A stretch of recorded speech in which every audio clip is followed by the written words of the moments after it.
La vida gris. Nunca ocurrió vida más insípida y mediocre que la de Roberto. Se deslizó por el mundo inadvertidamente, como una gota de lluvia en medio de la tormenta, como una nube que navega entre las sombras. No tuvo una emoción fuerte, ni una aventura imprevista, ni una calamidad sonora que coloreara la página blanca de su vida. Todo en él fue blando, suave, entregado con mesura, vivido sin contrastes. No fue lo suficientemente bruto para sentir la felicidad de no pensar en nada, ni lo bastante inteligente como para sufrir la angustia del saber más. Ni serio, ni jocoso, ni bueno ni malo, ni estéril, ni imaginativo. Era como un agua tibia, como un árbol sin savia, como una sonrisa sin expresión. Ni siquiera un rasgo de su semblante fue llamativo, original. De mediana estatura, de complexión delgada, sus ojos carecían de potencia, como una lámpara mal encendida, y su voz era de un tono tan vulgar como corriente era el color de sus cabellos. Su presencia no era ansiada ni evitada, pues no poseía aquella parquedad desagradable, ni era tan parlanchín que fastidiara. Saludaba, hablaba de cosas banales, decía lo que cualquiera hubiera podido decir, y se alejaba sin haber comunicado ninguna novedad, sin haber despertado ningún efecto. No se notaba su presencia en el grupo de sus amigos cuando asistía, ni se reparaba en su ausencia cuando faltaba. No poseía ninguna particularidad notable que lo definiera, pues no sabía cantar, ni contar chistes, ni decir piropos. A todos les era indiferente, y por todos pasaba desapercibido. No se sabía qué le gustaba, a qué era aficionado, cuáles eran sus ideales, pero a nadie le interesaba preguntárselo, y él tampoco se afanaba en referirlo.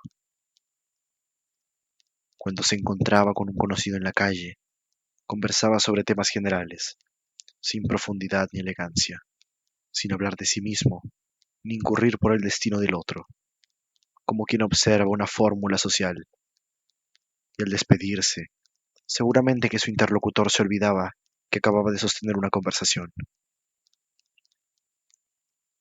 Jamás alguien le consultó su opinión, ni le pidió un consejo, ni tuvo un amigo más amigo que otros, ni un apodo cariñoso que exagerara alguno de sus rasgos. Nada en él llamaba la atención. Todo en él era gris y normal, sosegado y neutro, limitado y barato. Sus exámenes no fueron brillantes, que despertaran envidia, ni desastrosos, que produjeran risa. Sus notas eran 13 y 14. A no ser que lo vieran, no vivía en la conciencia de nadie. No se recordaba de él alguna opinión audaz o algún silencio elocuente, alguna pose elegante o alguna actitud gallarda. Lo que él hacía pronto se olvidaba, como se olvidaban todas sus palabras que solo el viento guardó. De niño, en su barrio, palomilló como todo rapaz, pero, a excepción de una pedrada que le cayó en la cabeza y un vidrio que rompió, no le sucedió nada notable como otros muchachos de su edad. Jamás le mordió un perro, ni le tomó preso un policía, ni le atropelló una bicicleta, ni le maldijo una vieja. Siendo de la clase media, no tuvo lindos juguetes, pero no le faltaron los soldados de plomo ni el carro de cuerda. De este modo, no lo impresionó el gozo de la abundancia, como tampoco le contristó el dolor de la escasez.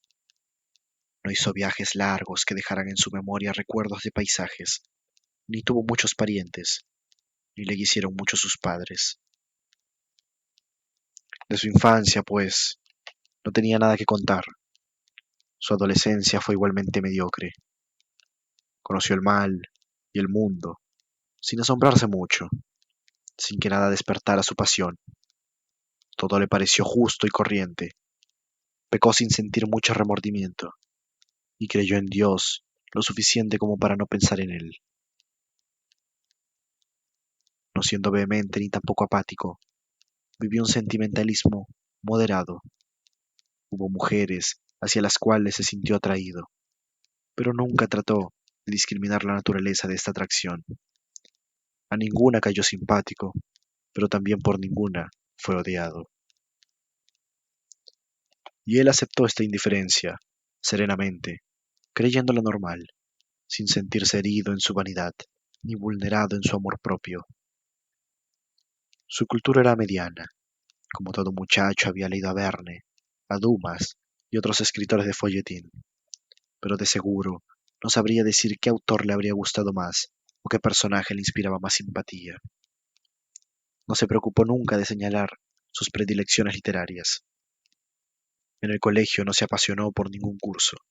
Estudiaba sin curiosidad, sin emoción, como si cumpliera un deber natural, un mandamiento, y en su memoria guardaba paletas de nombres y de fechas que jamás trató de ordenar o rememorar. Lo vivido era para él inservible. Cuando abandonó el colegio, no lo extrañó, y al enfrentarse a la vida, no sintió la más leve intranquilidad. Sin inclinaciones personales, siguió la carrera que le designó su padre, y por ella andó paso a paso, sin fastidio, pero tampoco sin entusiasmo. Poco filósofo, no se hizo ningún problema de su existencia, ni jamás se preguntó para qué vivía. No experimentó la delicia de navegar en las alas de la metafísica, ni el terror de enfrentarse a los problemas de la religión. No tuvo una posición ideológica definida, ni ideas motoras que lo arrastraran hacia una meta. Todo lo contempló sin la curiosidad del artista, ni la emoción del poeta, con la indiferencia del burgués. Las circunstancias de su vida contribuyeron a fomentar su medianía. Sin haber nacido en una ciudad prestigiosa, no podía enorgullecerse de su origen, mas, como no había venido al mundo en un caserío, era injusto avergonzarse de su cuna. No descendiendo de una familia rica, no llamó la atención por su fortuna, pero como tampoco era pobre, no pudo impresionar por su miseria. La fecha de su nacimiento no coincidió con ninguna conmemoración famosa, ni fue su nombre de pila un nombre original o inaudito, ni tuvo su apellido un rumor rancio de nobleza. No siendo su padre un personaje notable, se vio privado de toda responsabilidad familiar, mas, como tampoco descendía de un reo, no tuvo ningún complejo que ocultar. El único hecho prominente de su vida fue un terminal que agarró en el sorteo de fiestas patrias. Obtuvo 500 soles. Era justo que esto le sucediera en su existencia. De lo contrario, su vida habría sido tan absolutamente mediocre que se hubiera convertido en un caso interesante, excepcional de mediocridad. En consecuencia, hubiera dejado de ser mediocre, puesto que ya era interesante. Al recibir su título profesional, no rindió una tesis brillante que hiciera estremecer al viejo jurado de emoción, pero tampoco sostuvo una idea estúpida que mereciera un total disentimiento.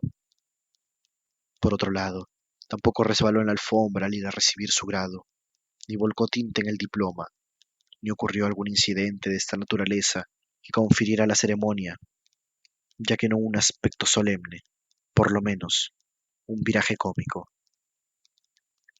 Abrió un estudio discreto, en una calle de poco tráfico, que fue concurrido por gentes de regular calidad, mediocres también como él. En dicho estudio ejerció paciente, silenciosamente su profesión, sin que se conociera de él alguna intervención notable, ni tampoco algún hierro espectacular. Y mientras la placa dorada con su nombre y profesión iba perdiendo su brillo, y mientras su cabeza iba encaneciendo, sus días pasaban unos detrás de otros, siempre iguales, siempre insípidos, como duplicaciones, como las páginas de un libro. Roberto no se casó.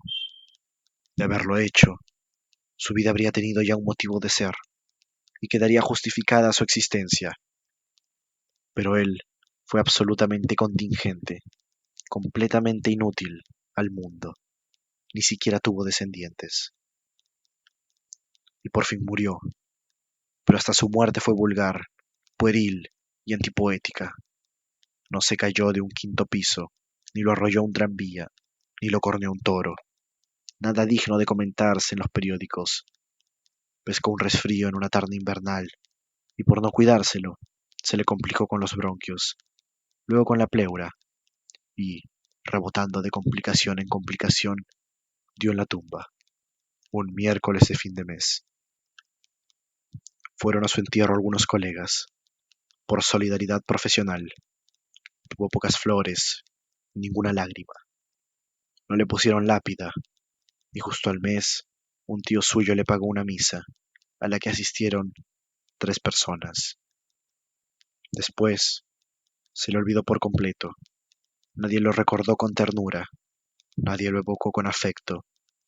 No se le citó ninguna conversación, ni se lamentó con sinceridad de su muerte, ni la rezaron por las noches. De su paso por el mundo, no quedó nada bueno, ni nada malo. Era como si no hubiera existido, como un aerolito que cayera sin dejar estela, como un fuego que se apagara sin dejar cenizas. Se hundió en la nada, llevándose todo lo que tuvo, cuerpo y alma, vida y memoria, latido y recuerdo. Fue una vida inútil, rotunda, implacablemente inútil.